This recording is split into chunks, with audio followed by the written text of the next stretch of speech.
ஆவாரை குடித்தாங்க.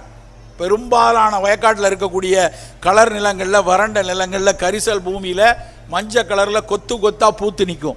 அந்த கரிசலாங்கண்ணி, அந்த ஆவாரம்பூ உடலுக்கு அவ்வளவு சிறப்பானது. ஆவாரை பூத்திருக்க சாவாரை கண்டதுண்டோ அப்படின்னு சித்த மருத்துவம் சொல்லும்.